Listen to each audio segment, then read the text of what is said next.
Ang signal number 1 ay nakataas na balaan ng lahat na mag-ingat sa posibilidad na baha o landslide sa inyong lugar.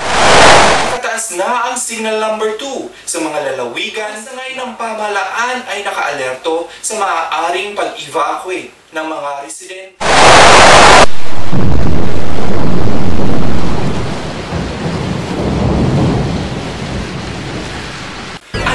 Typhoon signal warnings. May 4 tayong typhoon signals. Signal number 1, ang lakas ng hangin ay nasa 30 to 60 kilometers per hour. May pag-ulan na mararanasan sa loob ng 36 hours. Signal number 2, kumikilos ang hangin sa lakas na 60 hanggang 100 kilometers per hour at maaaring maranasan sa loob ng 24 oras.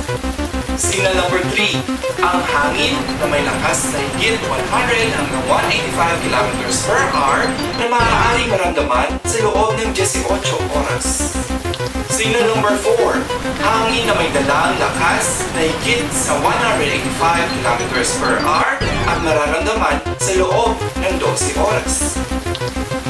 Natatandaan pa ba ninyo si Undoy, Pepeng, Kidang at Ramil? Yan ang most recently bagyong sunod-sunod na umapapit sa Pilipinas. Alam niyo ba na base sa talaan, ang mga sumusunod ay kabilang sa 11 worst typhoons of the Philippines mula 1947 hanggang 2006. Tropical Storm Oring, Super Typhoon Rosing, Super Typhoon Remin, Typhoon Nita, Super Typhoon Ruping, Super Typhoon Loleng, Super Typhoon Sening, Typhoon Undang, Super Typhoon Sisang, Typhoon Kadyang, Typhoon Ami. Ang deadliest typhoon in the Philippines mula 1947 hanggang 2006 ay ang Bagyong Uring noong November 2 hanggang 7, 1991. Merong higit kumulang 5,101 confirmed deaths. Tinaguri ang strongest typhoon of the Philippines naman ang Bagyong Remin noong November 26 hanggang December 1, 2006 na may tinatayang lakas na 320 kilometers per hour. Paano nabibigyan ngalan ang mga bagyong ito? Sa oras na pumasok sa Philippine Area of Responsibility o parang tropical cyclones, binibigyan na natin ng ngalan.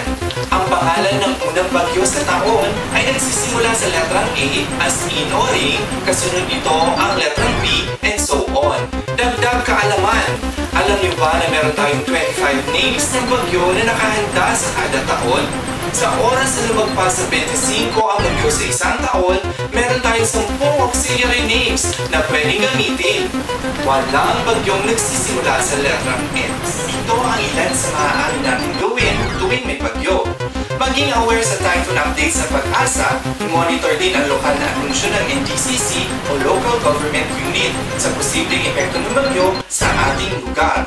Sa mga nakatira sa mababang lugar, malapit sa karagatan o sa mga landslide-prone areas, mas mainam na lumikas sa oras na kinakailangan. Alamin ang mga posibleng evacuation centers o shelters at ang mga emergency numbers na maaaring tawagan. Mag-imbak ng pagkain, tubig, kandila, batteries at iba pang maaaring kailanganin sa mga susunod pang araw. I-secure na matibay ang mga bintana at mga pintuan. Tanggalin ang anumang bagay sa taas ng bubong na maaaring tangayin ng malakas na hangin. Manatiling nakatutok sa typhoon advisories. Huwag lumabas ng bahay sa kasagsagan ng bagyo o hanggang lamang sa may anunsyo na ligtas na ang inyong lugar. Pagkatapos ng bagyo, i-check ang buong bahay at paligid. Siguraduhin safe ang lahat. Tinanong natin ng sambayanan, what is your most horrible experience with typhoon? Matt Luna says, my most horrible was during my childhood. Siguro mga 7 years old ata ako noon, may ipo-ipong dumaan sa harap ng bahay namin, pero swerte kami kasi dumaan lang siya. Hindi nasira yung house namin, pero yung kapitbahay namin, nasira yung house nila. Yun lang po so far. Pag yung may kasamang ipo-ipo, that would be horrible indeed, Matt. For Christine Panga, the most horrible is the Typhoon Rusing in Albay. Nasa 3rd floor kami while watching all the cars parked at the ground floor washed out by the flood. The day after that, we went around Legazpi and saw truckloads of dead people, recovered from different places, tapos brown out na for more than a month. Sad experience. No water pa, kaya sobrang tipid lang dapat. Then halos lahat nakasabay ko sa van when I go home to Naga every week after the typhoon were always teary-eyed with the sight of destruction, especially along Ginubatan and Kamalig. I understand how you feel, Christine. I was also there in Legazpi throughout those months. Sobrang hirap talaga. Leia Benaventura shares her blog, and a portion of it reads, "When I first arrived in Shanghai in 1995, people told me typhoon is coming. I was so frightened and soon got very confused that many people are so happy about it because typhoon mainly brings cold air without causing too much trouble every year." Oh, so you're lucky, Leia, to have a positive thoughts of typhoon. How I wish typhoons are just as mild as rain. Norman Santos also shares, "My mother and younger brother are always there to help kasi both of them are working in Red Cross Rizal chapter. Pagod at hirap pero ginhawa naman kasi nakakatulong sila sa mga kababayan natin na affected ng typhoon, especially those people na lubog sa baha. Proud ako sa kanila dahil nandun sila para sa mga kababayan natin na basa sa lupit ng bagyo. Hats off to your mother and brother at sa lahat ng Red Cross volunteers, pagpatuloy ang kawang-gawa at ang pagkakaisa." Thank you, Matt, Christine, Leia, and Norman for sharing your thoughts and experiences. Sabay to all our friends in Cambodia. Regards to you, Jaden. Greetings also to Tippy of Manila, Laila of Legazpi, Marnelli of Dubai, Joyce, Gabby, and Brent. Belated happy birthday to Chloe.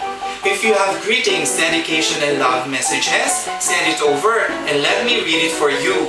Saan ka pa? Dito lamang yan sa Tower Talks. Naniniwala ako na kapag wala sa ayos ang buhok mo, may bagyo.